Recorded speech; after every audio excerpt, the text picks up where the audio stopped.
Sahabat-sahabat Kristus, salam jumpa dalam acara Sabtu Sarapan Bersama Tuhan. Adapun menu sarapan hari ini diambil dari Yohanes pasal 1 ayat 14. Firman itu telah menjadi manusia dan diam di antara kita, dan kita telah melihat kemuliaannya, yaitu kemuliaan yang diberikan kepadanya sebagai anak tunggal Bapa, penuh kasih karunia dan kebenaran. Dunia ini sudah dipenuhi dengan mitos mengenai kisah-kisah unik dan aneh tentang dewa-dewi yang turun dari surga loka atau kayangan, lalu menjelma menjadi manusia, sebagaimana tercatat dalam mitologi Yunani, Mesopotamia, dan lain-lain. Banyak juga terdapat kisah tentang manusia setengah dewa berkekuatan super yang berkiprah di dunia untuk menolong umat manusia mengatasi segala masalah kehidupan yang tidak mungkin dapat diselesaikan dengan keterbatasan mereka. Sahabat-sahabat Kristus, di tengah banyaknya mitos tersebut yang beredar di dunia dari zaman ke zaman, lahirlah Yesus Kristus di kota kecil Bethlehem di tanah Yudea pada zaman Raja Herodes sebagai Allah yang menjelma menjadi manusia. Di dalam teologi Kristen, penjelmaan tersebut lazim disebut sebagai inkarnasi Yesus. Apakah inkarnasi Yesus itu? Secara sederhana, inkarnasi berarti penjelmaan atau perubahan wujud, yaitu penjelmaan roh maupun sesuatu yang ilahi dalam wujud makhluk lain, terutama atau umumnya manusia. Jadi inkarnasi Yesus adalah perubahan wujud Allah yang adalah roh menjadi manusia. Yohanes di dalam Injilnya secara gamblang mencatat inkarnasi Yesus tersebut dengan pernyataan demikian.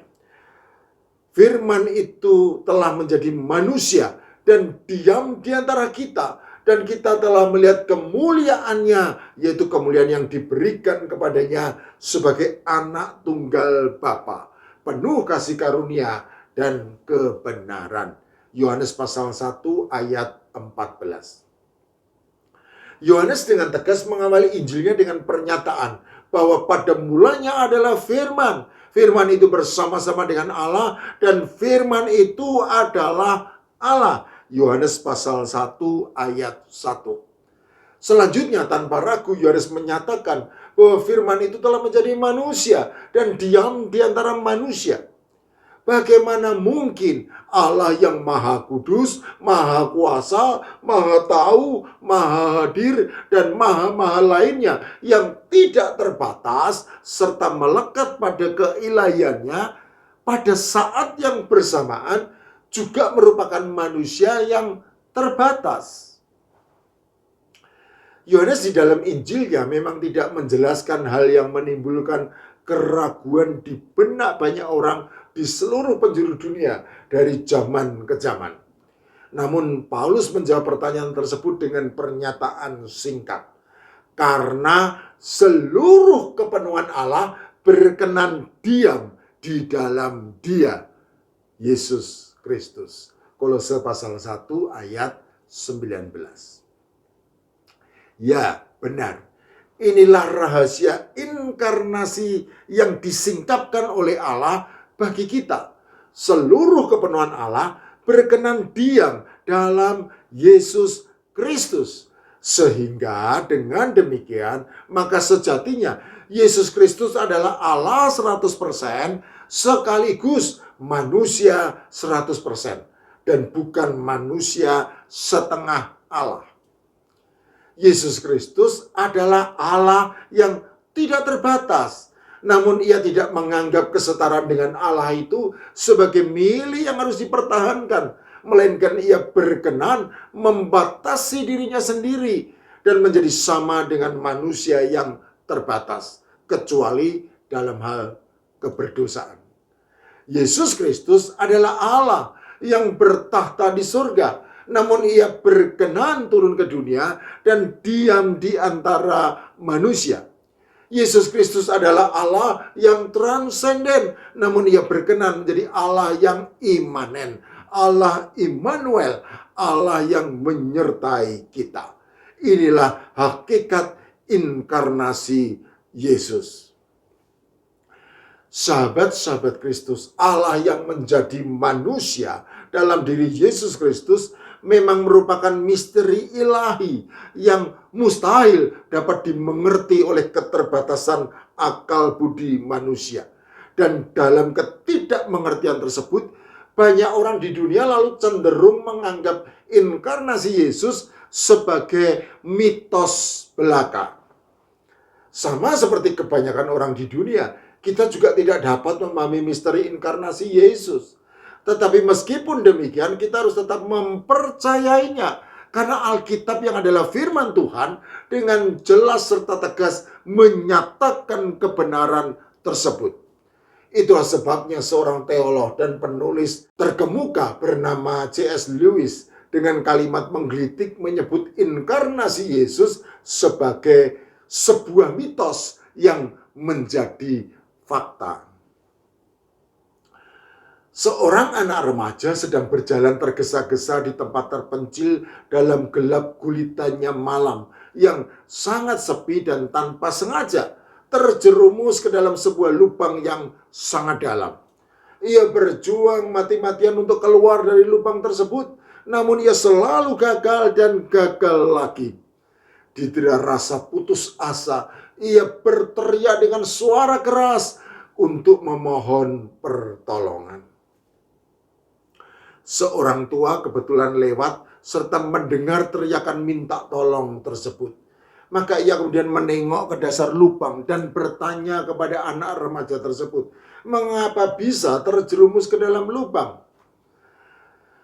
Setelah mendengar penjelasan sang anak remaja, maka orang tua tersebut memberi nasihat bijak supaya lain kali anak remaja tersebut lebih berhati-hati sehingga tidak mengalami hal yang naas, dan kemudian ia pergi tanpa memberi pertolongan. Waktu cepat berlalu. Tidak lama kemudian seorang pemuda lewat dan mencoba memberi pertolongan. Ia berpikir keras dan memandang sekelilingnya untuk mencari seutas tali atau sepotong ranting pohon yang cukup panjang dan kuat untuk menarik anak remaja tersebut keluar dari dalam lubang. Namun ia sama sekali tidak mendapatinya. Ia mencoba untuk mengelurkan tangannya dan menyuruh anak remaja tersebut berusaha keras menjangkau tangannya. Tetapi setelah berjuang cukup lama, ternyata usaha itu juga gagal. Sehingga dengan penuh penyesalan, pemuda itu berlalu dan berjanji untuk mencari bantuan. Anak remaja itu menangis terseduh-seduh dan merasa ajalnya pasti akan menjelang datang.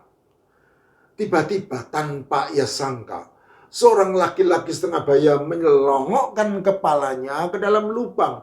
Dan tanpa berkata sepatah kata pun, ia kemudian terjun ke dalam lubang tersebut dan membantu anak remaja tersebut naik ke atas pundaknya, serta menopang dengan kedua tangannya yang teracung ke atas sampai anak remaja tersebut berhasil keluar dari lubang yang sangat dalam. Tindakan semacam inilah yang disebut sebagai keterlibatan secara pribadi. Sahabat-sahabat Kristus, keterlibatan secara pribadi. Demikian jugalah kurang lebih tindakan yang dilakukan Yesus Kristus ketika dari surga mulia berkenan turun ke dalam dunia yang gelap gulita dan penuh dosa, mengambil rupa seorang hamba dan menjadi sama dengan manusia, merendahkan dirinya dan taat sampai mati di atas kayu salib untuk menolong umat manusia yang berdosa dan putus asa karena akan binasa tanpa ada siapapun yang mau dan mampu menolong. Jadi inkarnasi Yesus merupakan bukti nyata dari keterlibatan secara pribadi dari Allah yang begitu besar kasih-Nya kepada dunia yang berdosa. Itulah sebabnya tanpa ragu maka Yohanes menulis demikian. Karena begitu besar kasih Allah akan dunia ini, sehingga Ia telah mengaruniakan anak-Nya yang tunggal, supaya setiap orang yang percaya kepadanya tidak binasa, melainkan beroleh hidup yang kekal. Sebab Allah mengutus anak-Nya ke dalam dunia, bukan untuk menghakimi dunia, melainkan untuk menyelamatkannya oleh Dia. Yohanes pasal 3 ayat 16 dan 17. Sahabat-sahabat Kristus, Natal sejatinya adalah kisah tentang inkarnasi Yesus, firman yang menjadi manusia, yaitu kisah tentang Allah yang menjadi manusia dan tinggal di antara umatnya. Kisah tentang Allah Immanuel, Allah yang menyertai kita. Jadi percayalah dan selamat Natal. Amin. Feliz Navidad, Feliz Navidad, Feliz Navidad, próspero año y felicidad. Feliz Navidad.